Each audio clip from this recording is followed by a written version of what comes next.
Assalamualaikum warahmatullahi wabarakatuh. Hai teman-teman, semangat pagi, selalu semangat belajar dari rumah ya. Hari ini kita akan belajar materi pembelajaran tema 4, subtema 1, pembelajaran yang ketiga. Kali ini kita akan ditemani oleh Upin dan Ipin. Yuk langsung saja kita simak.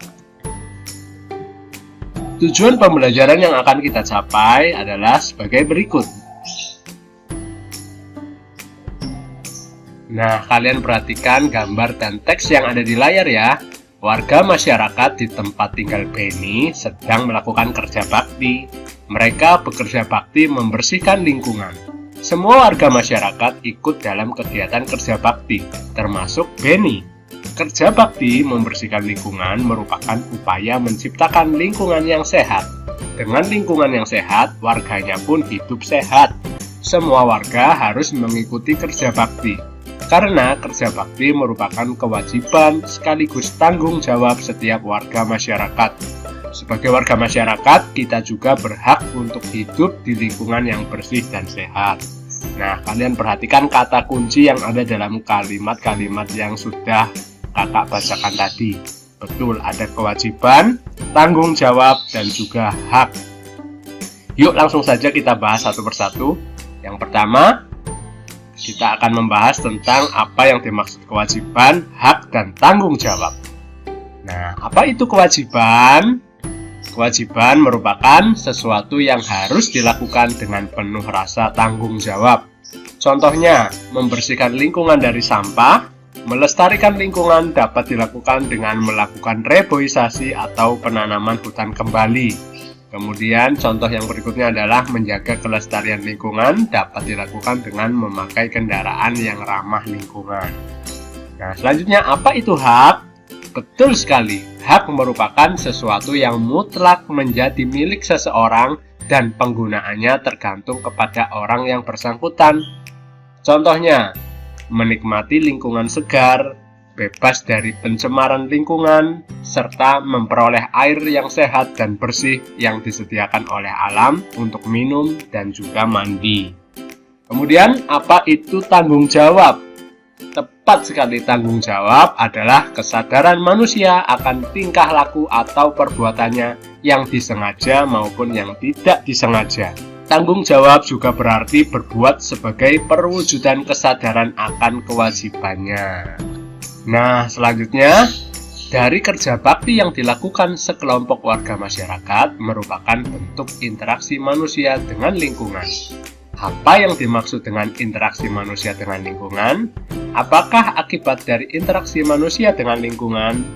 Dan kemudian, apakah interaksi sosial dapat menimbulkan persatuan dan juga perpecahan? Yuk kita bahas satu persatu. Nah, siapa yang nggak pernah menonton Upin dan Ipin? Tentunya pasti semua sudah pernah menonton ya. Kita akan belajar bagaimana interaksi-interaksi sosial yang ada di film Upin dan Ipin. Nah, kakak punya cuplikan-cuplikan gambar yang biasa kita saksikan di film Upin dan Ipin. Yang pertama ada Upin dan Ipin yang sedang mengobrol. Kemudian ada cikgu yang sedang mengajar di kelasnya. Dan ada Upin dan Ipin bersama teman-teman sedang melakukan kegiatan pertandingan bola beracun. Nah, ini merupakan contoh-contoh jenis interaksi sosial. Kita bahas satu-satu. Ya, betul, yang pertama tadi, Upin dan Ipin sedang mengobrol merupakan contoh jenis interaksi antar individu. Kemudian ketika cikgu sedang mengajar merupakan contoh interaksi individu dengan kelompok. Dan yang selanjutnya ketika ada dua kelompok yang sedang bertanding, contohnya di sini tadi pertandingan bola beracun merupakan contoh interaksi kelompok dengan kelompok. Dari interaksi sosial itu ada yang mengarah ke persatuan. Contohnya adalah ketika ada dua orang yang menjaga hubungan silaturahim dengan cara menelpon satu dengan yang lainnya. Dan kegiatan Semarak 17 Agustus juga merupakan kegiatan interaksi sosial yang mengarah ke persatuan. Ada juga anak-anak interaksi sosial yang mengarah ke perpecahan.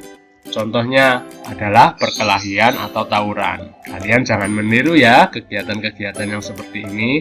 Selanjutnya, dari interaksi sosial yang kita lakukan pasti memiliki perbedaan antara individu satu dengan individu yang lain.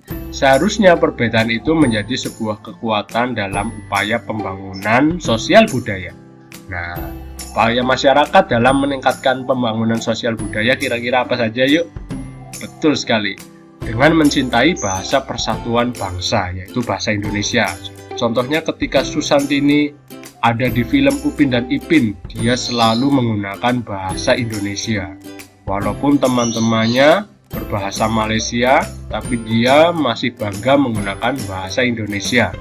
Kemudian yang kedua, upaya masyarakat dalam meningkatkan pembangunan sosial budaya adalah dengan mengembangkan dan mendalami bahasa daerah guna memperkaya nilai kebudayaan. Selanjutnya adalah dengan mengapresiasi segala bentuk kebudayaan bangsa Indonesia, serta bersikap, bertutur, berperilaku, dan bertindak sesuai adat istiadat dan tata tertib yang berlaku. Kemudian menjaga lingkungan yang ada, serta menuntut ilmu setinggi mungkin. Nah, kita bertemu dengan Jarjit nih. Kalau bertemu dengan Jarjit, maka saatnya kita berpantun. Jalan-jalan ke Yogyakarta, konon katanya kota pelajar, susah payah belajar baca agar kelak menjadi pintar. Nah, siapa yang masih ingat nih dengan pantun? Tepat sekali, hari ini kita akan bahas lagi ciri-ciri pantun. Dari pantun yang sudah kita simak tadi, cirinya adalah pantun tersebut bersajak ABAB. Kemudian satu bait terdiri atas 4 baris dan tiap baris terdiri atas 8-12 suku kata. Pantun juga terdiri dari 2 bagian, yaitu sampiran yang merupakan kata-kata dalam 2 baris pertama atau baris ke-1 dan ke-2 setiap bait, dan isi yang merupakan kata-kata dalam 2 baris terakhir atau baris ke-3 dan ke-4 di setiap bait. Kita akan belajar tentang pantun nasihat. Pantun nasihat merupakan pantun yang isinya berupa nasihat atau amanat yang akan disampaikan. Biasanya berupa ajakan, kebaikan, atau menasihati sesuatu dan juga memahami hikmah yang ada pada isi pantun. Contohnya seperti ini. Turun ke paya memetik kangkung, hati senang dibantu si dia. Bergotong royong penduduk sekampung, hasil mufakat hidup bahagia.